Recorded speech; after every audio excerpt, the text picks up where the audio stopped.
በየጊዜው ስለሚገነቡና ለመገንባት እቅድ ላይ ስላሉ አዳዲስ ከተሞች እንዲሁም ሊጠቀሙ ስላቀዷቸው የአርኪቴክት ዲዛይን ምናልባትም ከዛም ጠለቅ ባለ ዝርዝር ሰምታችሁ ይሆናል። ለምሳሌ በአሜሪካ በረሃማ አካባቢ በአንድ ግለሰብ ሊገነባ የታቀደው ቴሎስ የተባለ ከተማና በጃፓን በ2020 የተገነባው ስማርት ከተማን ጨምሮ እነዚህ ፊውቸሪስቲክ ወይም መጪውን ጊዜ የሚመጥኑ የሚባሉት ከተሞች በርካታ ገጽታዎቻቸው የልብ ወለድ አይነትና በተጨባጭ ሊተገበሩ የሚችሉ ናቸው ብሎ ለማሰብ የሚከብዱም ቢሆኑም አይገርምም። ነገር ግን በዚህ መልኩ ከፈረጅናቸው መካከል ብዙ ፕሮጀክቶች ተተግብረው በአይናችን እንኳን ባይሆን በድምፅና ምስል ደርሶናል። ለምሳሌ ቻይናው ሰው ሰራሽ ፀሐይና የኤሎን መስኩ ኒውራሊንክ በአይምሮ ወይም ሐሳብን ብቻ በመጠቀም ስማርት የሆኑ መገልገያዎችን ልክ እንደ ሪሞት ማዘዝ የሚያስችለው ፕሮጀክት ሆኖ ተመልክተናል። Imagine a traditional city and consolidating its footprint, designing to protect and enhance nature. The line will be home to 9 million residents and will be built with a footprint of just 34 square kilometers.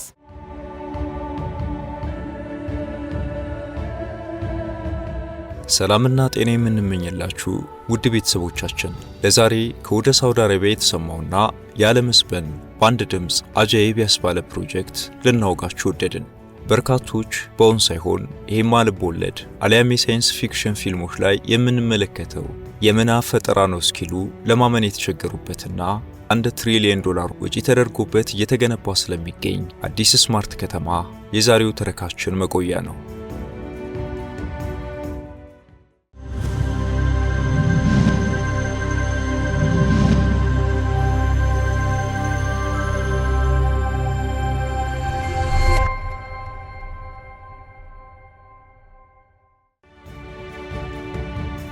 የዛሬ ተረካችን መቆያ የሆነው የሳውዲው ስማርት ሲቲ ውስጥ ጠቅላላ ቁመናው ከሌሎች ስማርት ሲቲዎች ወይም ከተሞች ለየት ከማለቱ አንፃር የጋራ መረዳት እንዲኖረን ያስችላልና እነዚህ ስማርት የሚባሉ ከተሞች ምን እንደሆኑ መጀመሪያ እንንገሩ። ስማርት ከተማ ማለት የከተማው ጠቅላላ ክፍሎች ዓለም የደረሰበት ከፍተኛውን ቴክኖሎጂ በመጠቀም እርስ በርስ የተሳሰሩበት ሆነው በእያንዳንዱ የከተማው ክፍል ውስጥ የሚከናወን ማንኛውም እንቅስቃሴ የትም ሆነው መከታተል የሚችሉበት ኃላፊነቱ ወይም ፍቃዱ ካለው ደግሞ መቆጣጠር የሚችሉበት ማለት ነው። ሁሉም ስማርት ከተሞች ቀድሞ የምናውቀውን የከተማ አወቃቀር መሰረታዊ በሆነ መልኩ የመቀየር አቅማቸው ተመሳሳይ ያደርጋቸዋል። ባጭሩ ስማርት ከተሞችን እንደ ስማርት ስልክ መውሰድ ይቻላል። ስማርት ስልክ በውስጡ የሚገኙትን አፕሊኬሽኖች እንደ አፕሊኬሽኑ አይነት በኢንተርኔት ወይም ካለ ኢንተርኔት ኦንላይን ወይም ኦፍላይን ሆነው መጠቀም የሚችሉ ሲሆን አፕሊኬሽኑ ስልክዎስ ላይ የሌለ ቢሆን እንኳን ከሚገኝበት ድረገጽ ወይም ስቶር ወደ ስልክዎ ማውረድና ተደራሽ ማድረግ የሚችሉትን ያህል ስማርት ከተሞችም በውስጣቸው የሚገኙ ማንኛውንም አገልግሎቶች ለሁሉም ነዋሪዎቻቸው በቀላሉ ተደራሽ ማድረግ የሚችሉ መሆናቸው ከባህላዊ የከተሞች አወቃቀር ይለያቸዋል። ለምሳሌ ያህል ፒያሳ ያለ ሰው ወደ ጉለሌና ኮተቤ የሚገኘውን ያህል ወይም አይነት ሰፋ ያለ አረንጓዴ ቦታ ማግኘት አይችልም። ባለበት ሆኖ ወይም አጭር ርቀት ተጉዞም እነዛን ፓርኮች መጠቀም አይችልም። ስማርት ከተሞች ግን በተለምዶ የ15 ደቂቃ ከተሞች በመባል የሚታወቁ ሲሆን ነዋሪዎቹ ማንኛውንም አገልግሎት በ5 ደቂቃ ውስጥ ማግኘት የሚችሉበትና በዛ ከተባለ ደግሞ በእግር ለ15 ደቂቃ ብቻ መጓዝ የሚጠይቃቸው በመሆኑ የተለዩ ያደርጋቸዋል።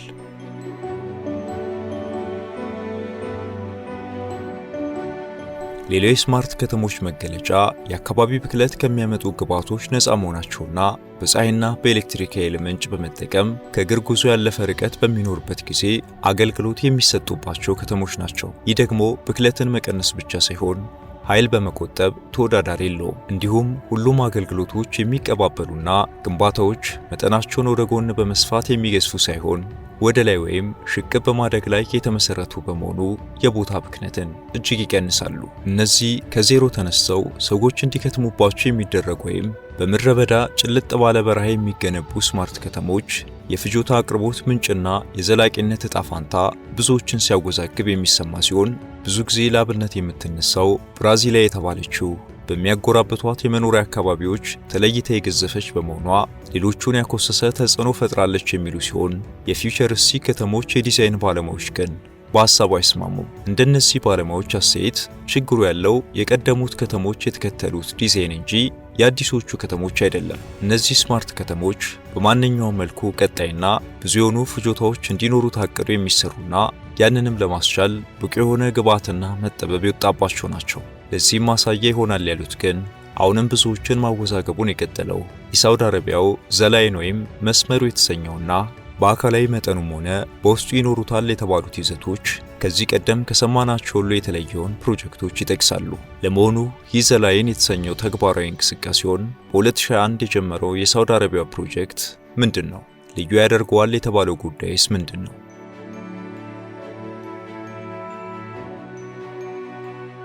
በ2020 የሳውዲ አረቢያ ንጉሠ ነገሥት ልዑል መሐመድ ቢን ሰልማን የሀገራቸውን ሀገረ መንግሥት ግንባታ ማዕከል የሆነውንና ኒያም የተሰኘ 26000 ስኩዌር ወይም 170 ኪሎ ሜትር የሚሸፍን ግዙፍ የልማት ፕሮጀክት ይፋ ባደረጉበት ወቅት አያይዘው ዓለምን አፍ ስላስከፈተውና የዚሁ ግዙፍ የሀገር ግንባታ አካል ስለሆነው ዘላይን ስለተሰኘው ከተማም ጠቅሰው ነበር። የአብዛኛውን ታዳሚ ቀልብ የሳበውና የአርኪቴክቸር ባለሙያዎችን ያነጋገረው ዋና የተባለው ኒያም ሳይሆን በበረሃ ውስጥ የሚገነባው 170 ኪሎ ሜትር ርዝመት ያለውና ወደ ላይ 500 ሜትር ከፍታ የሚኖረው የከተማ ግንባታ ጉዳይ ነበር።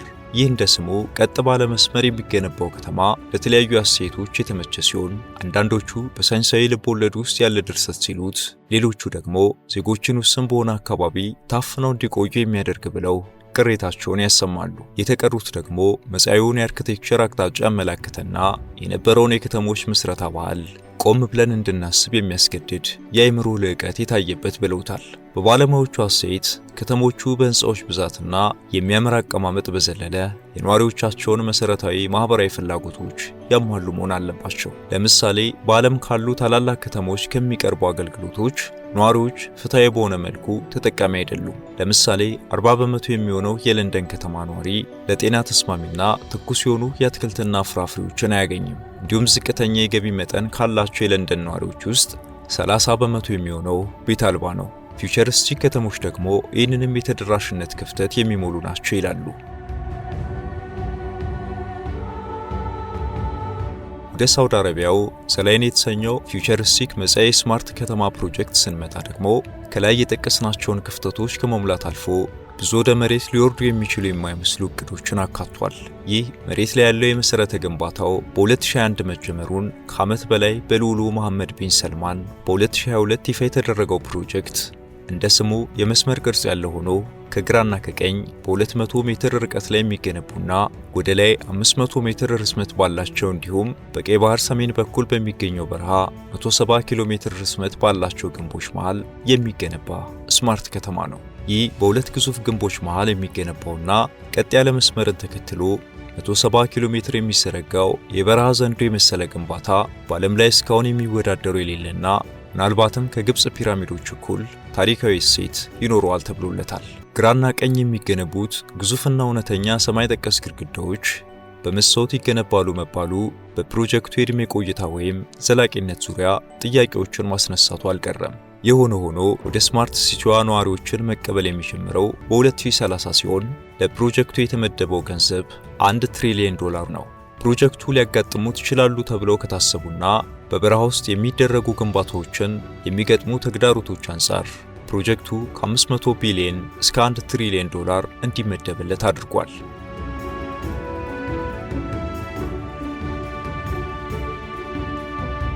ይህን የመጻኢ ዘመን የኮንስትራክሽን ቴክኖሎጂ በምናቦ ለመሳል እንዲረዳው ዱባይን 10 ጊዜ በሚያጎላ መነጽር ይመልከቱ።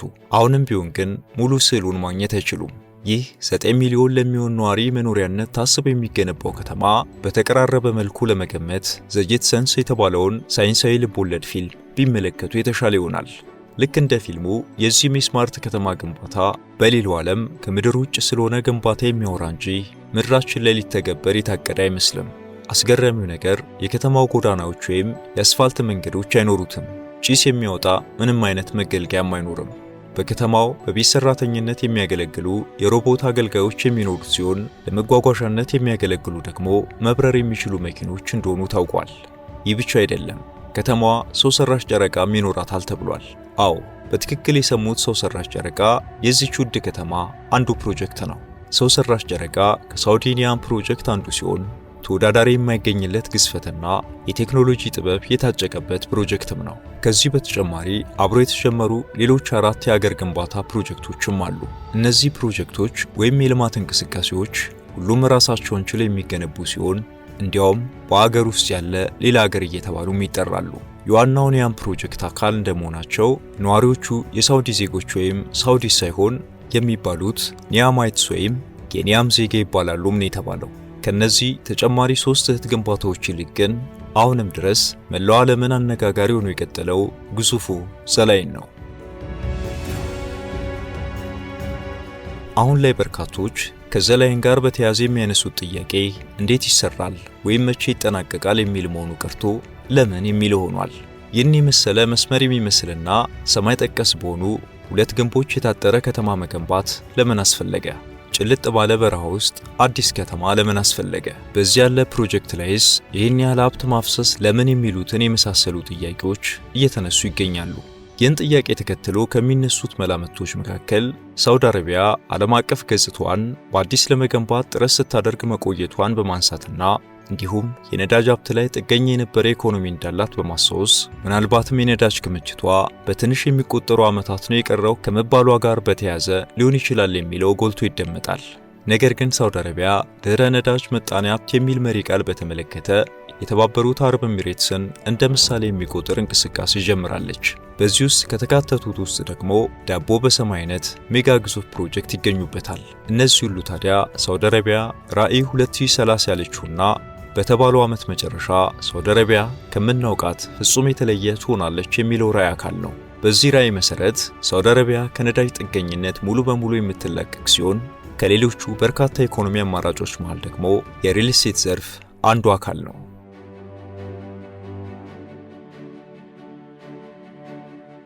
በመስመር የተገነባና በሁለት ግንቦች መሃል እንደ ሳንድዊች የታጨቀ ከተማ ከልብ ወለድ ውጪ በእውነተኛው ዓለም የሚቻል መሆኑን በ2022 ይፋ የሆነው የመሰረተ ግንባታ እንቅስቃሴ አንድ ብሎ ጀምሮ ዛሬ ላይ መነጋገሪያነቱ እንደቀጠለ ሁሉ ግንባታውም ቀጥሏል።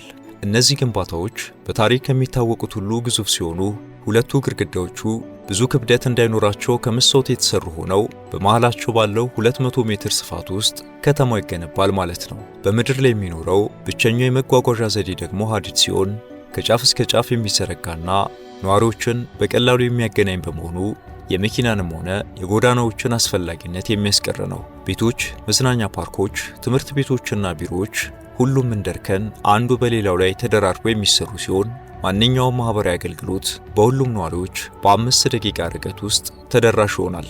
ፓርኮችና ተፈጥሯዊ መስህቦች ደግሞ በ2 ደቂቃ የእግር ጉዞ ርቀት ውስጥ በየትኛውም የከተማው አካባቢ ተደራሽ ይሆናሉ።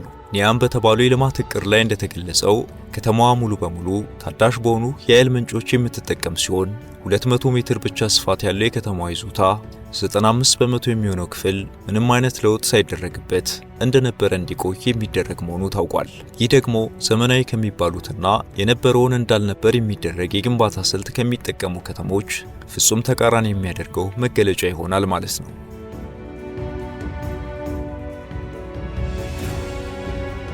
ቀደም ሲል ያነሳናትና በቅርቡ የተገነባችው ብራዚል የተባለች ከተማን ደግመን ብናይ ከተማዋ ከያዘቻቸው 3 ሚሊዮን ዜጎች ውስጥ አብዛኞቹ በዋናው ግንባታ ውስጥ አይኖሩም። ምክንያቱም ከተማዋ የዜጎቹን የቀደመ ማህበራዊ መስተጋብር በተቀላጠፈ መልኩ በሚያስቀጥል መልኩ የተገነባ ባለመሆኑ ነው። በዚህ ምክንያት ከተገነባች በኋላ ስለ ከተማዋ የሚታወቅ ይህን የሚባል ነገር የለም።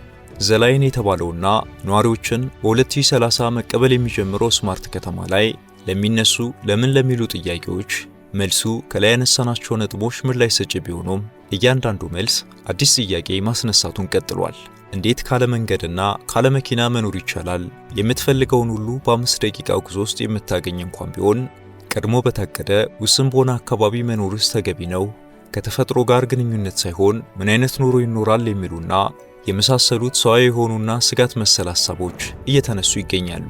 በተለይ የዘርፉ ባለሙያዎች ጭምር ከሚጠይቁት ውስጥ ደግሞ 500 ሜትር ወደ ላይ የሚረዝም መስታወት በበረሃ መሃል መቆሙ ይመከራል ወይ? የከተማው የወደፊት እድገትስ ምን አይነት ነው የሚሆነው? ፈጣን ባቡር ለአጭር ርቀት አገልግሎት እንዴት መዋል ይቻላል ሲሉ ተግባራዊ ጥያቄዎችን ያነሳሉ።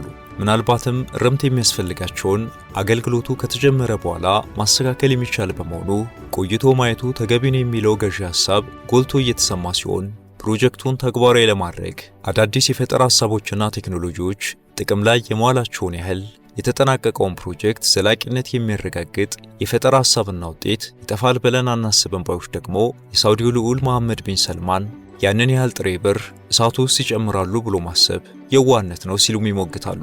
አሁን ላይ በተፋጠነ ሁኔታ ግንባታው እየተካሄደ የሚገኘው ይህ አነጋጋሪና አጃይብ ያሰኘ ከተማ ሲጠናቀቅ በዓለማችን ከፍተኛ ገንዘብ የወጣበት አስደናቂውና የመጀመሪያው ስማርት ሲቲ የሚለውን ስያሜ በክብር ሳውዲ አረቢያ የምትረከብ ሲሆን ይሄ ደግሞ የዓለም የመዝናኛና የማረፊያ ከተማ የሆነችው የተባበሩት አረብ ኤሚሬትሷን ዱባይን ወዟን የሚያጠፋና ጭር የሚያደርጋት ነው የሚሉትም የዚህን አስደናቂ ከተማ ማለቅ በጉጉት እየጠበቁ ነው።